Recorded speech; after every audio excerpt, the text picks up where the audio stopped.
आज बनवूया मुगाच्या डाळीचा मेंदूवडा। तर नमस्कार मंडळी, मी शुभांगीच कट्ट्यावर तुमच्या सगळ्यांचं मनापासून खूप स्वागत आहे।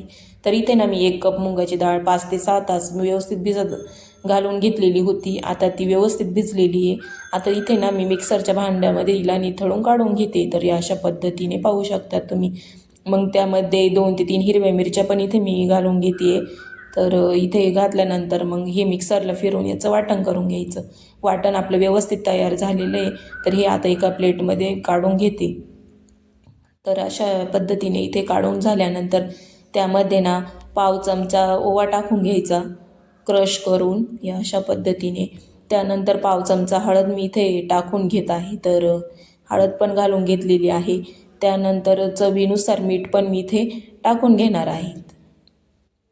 मीठ टाकल्यानंतर हे व्यवस्थित मिक्स करायचं। या अशा पद्धतीने मिक्स करून घ्यायचं आहे। आणि मी इकडे गॅसवर कढई पण ठेवलेली आहे तेल तापत। आणि मग इथे पहा मी आता झाऱ्यावरती मी ट्रायच करत होते। तर म्हटलं याचा व्हिडिओ पण बनवूया, जमतं की नाही। पहिल्यांदाच ट्राय केलं पण भारी जमलं बरं का। तर ना मला ह्या डाळीचे बनवायचे होते, मुंगाची भजी बनवायची होती। पण म्हटलं मेंदूवडा जमतो का काय, करून पाहावं। तर मी आधी काही कुठं रेसिपी नाही पाहिली, ती हे माझंच एक्सपेरिमेंट आहे। तर मग इथे मी आता झाऱ्याच्या साहाय्याने करून पण बघितलेलं आहे।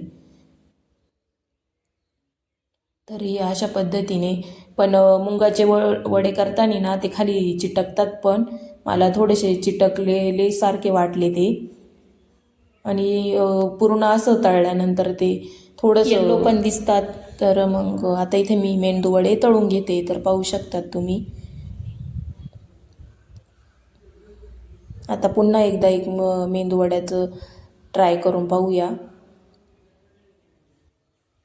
तर अशा पद्धतीने बॅटर घेतलेलं आहे। आता हे तेलामध्ये सोडून घ्यायचं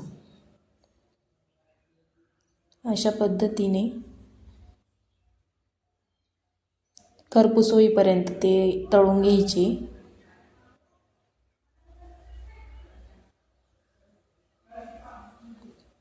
व्हिडिओ जर आवडला असेल तर please channel like share subscribe नक्की करा। आणि हो, व्हिडिओ जर आवडलाच ना प्लीज कमेंट करायला अजिबात विसरू नका।